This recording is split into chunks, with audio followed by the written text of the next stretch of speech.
Bab 8 Evolusi. Di sini ada daftar isi. Yang pertama, pengertian evolusi. Yang kedua, teori evolusi ada beberapa jenis. Teori pertama, mekanisme evolusi, bukti evolusi, tahapan evolusi, dan jenis evolusi. Yang ketiga, perbandingan teori Lamarck, Weismann, dan Darwin. Yang keempat, perkembangan pemikiran evolusi sebelum teori Darwin. Ada beberapa jenis. Periode kuno, periode abad pertengahan, periode transisi dan eliminasi, periode pra-Darwin, Plato, Aristoteles, Copernicus dan Galileo, Erasmus Darwin, Baron George Cuvier, kesimpulan dan penutup. Pengertian evolusi. Evolusi adalah proses perubahan secara bertahap dan terus-menerus pada makhluk hidup yang mencakup perubahan genetik, morfologi, fisiologi, dan berperilaku sehingga menghasilkan keragaman hayati. Proses ini terjadi selama jutaan tahun dan dipengaruhi oleh faktor-faktor seperti seleksi alam atau natural selection. Yang kedua, mutasi genetik. Yang ketiga, genetic drift atau perubahan acak pada frekuensi gen. Yang keempat, aliran gen atau gen lock. Yang kelima, hibridasi atau perkawinan antar spesies. Teori evolusi. Teori evolusi adalah proses ilmiah yang menjelaskan proses perubahan makhluk hidup secara bertahap dan terus-menerus selama jutaan tahun. Teori evolusi utama ada 3 jenis. Yang pertama, teori evolusi Darwin tahun 1859. Charles Darwin mengemukakan bahwa evolusi terjadi melalui evolusi alam, mutasi, dan variasi. Yang kedua, teori sintesis atau modern tahun 1940-an menggabungkan teori Darwin dengan genetik modern.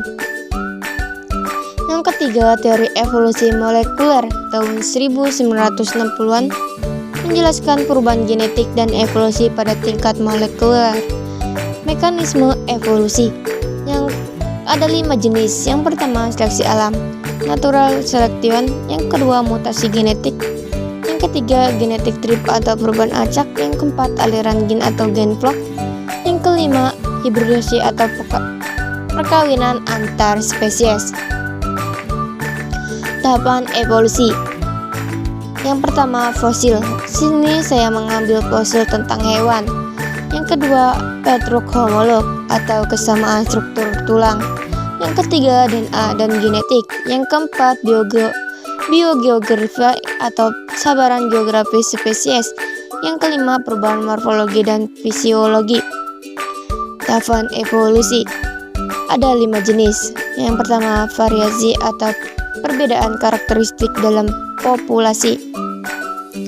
Yang kedua, heritabilitas atau karakteristik yang diwariskan. Yang ketiga, adaptasi atau penyesuaian dengan lingkungan. Yang keempat, spesies atau pembentukan spesies baru. Yang kelima, radiasi evolusi, perkembangan spesies baru dari spesies asli. Jenis evolusi ada 4 jenis. Yang pertama, evolusi mikro atau perubahan dalam populasi. Yang kedua, evolusi makro atau perubahan antar spesies. Yang ketiga, evolusi konvergen atau perubahan serupa. Yang keempat, evolusi divergen atau perubahan berbeda. Perbandingan teori Lamarck, Weismann, dan Darwin. Yang pertama, teori Lamarck tahun 1809. Konsep evolusi melalui penggunaan dan tidak digunakan organ. Mekanisme inheritasi, karakteristik yang diperoleh atau pewarisan sifat yang diperoleh. Contoh kudanil yang leher panjang karena terus meregang untuk mencapai daun. Kritik tidak menjelaskan perubahan genetik dan tidak didukung oleh bukti ilmiah. Yang kedua, teori Weismann tahun 1880-an. Konsep evolusi melalui seleksi alam dan mutasi genetik. Mekanisme atau teori plasma germinatif atau seleksi kelamin sebagai pembawa sifat genetik. Contoh perubahan warna kulit pada katak untuk menghindari predator. Kontribusi atau mengembangkan konsep genetik dan teori Lamarck. Ketiga, teori Darwin tahun 1829. konsep evolusi melalui seleksi alam dan variasi, mekanisme seleksi alam, mutasi, dan variasi. Contoh, burung finch yang beradaptasi dengan lingkungan, kontribusi mengembangkan konsep evolusi modern dan evolusi sintesis. Periode kuno tahun 500 sebelum Masehi sampai 500 Masehi. Yang pertama, Aristoteles tahun 384 sampai 322 sebelum Masehi. Konsep skala natural atau tangga alam. Yang kedua, Empedocles tahun 490 sampai 430 sebelum Masehi. Evolusi melalui kombinasi elemen. Yang ketiga, Lucretius tahun 99 sampai 55 sebelum Masehi. Konsep evolusi melalui seleksi alam. Periode abad pertengahan tahun 500 sampai 1500 Masehi. Ibn Khaldun 1332 sampai 1406. Konsep evolusi sosial dan perubahan lingkungan. Yang kedua, Thomas Aquinas tahun 1225 sampai 1274. Menggabungkan pemikiran Aristoteles dengan teologi Kristen. Periode Renaissance dan Iluminasi tahun 1500 sampai 1800 Masehi.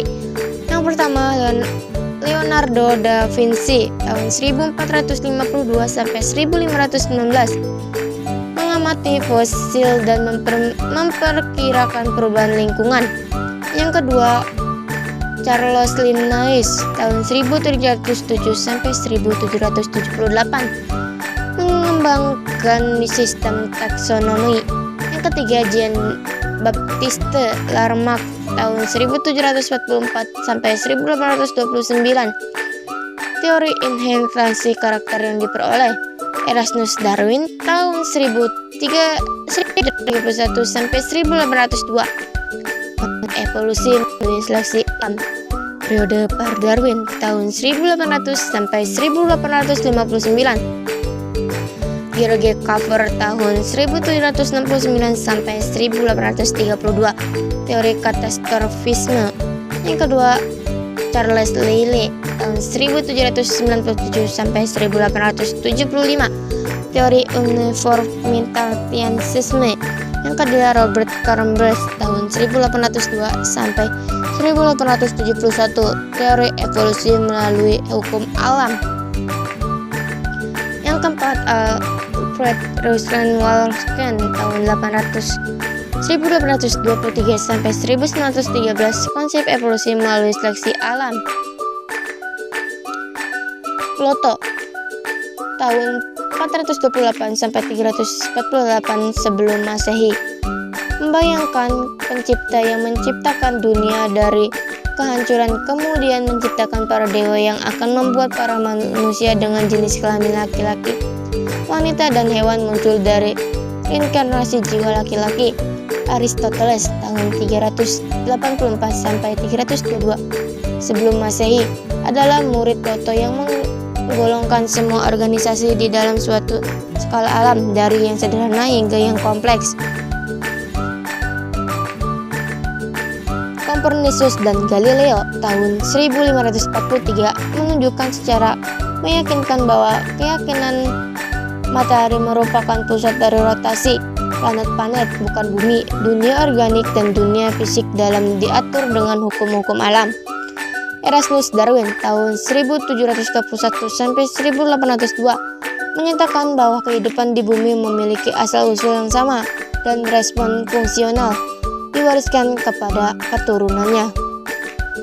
Baron George Cuvier tahun 1797 sampai 1875 adalah penelitian fosil yang menyatakan bahwa kepunahan spesies akan digantikan oleh spesies yang baru. Suksesi atau perubahan fauna dari zaman ke zaman disebabkan oleh serangkaian yang disusul dengan pencipta spesies. Terjadi evolusi diketahui dari berbagai bukti, baik langsung maupun tidak langsung.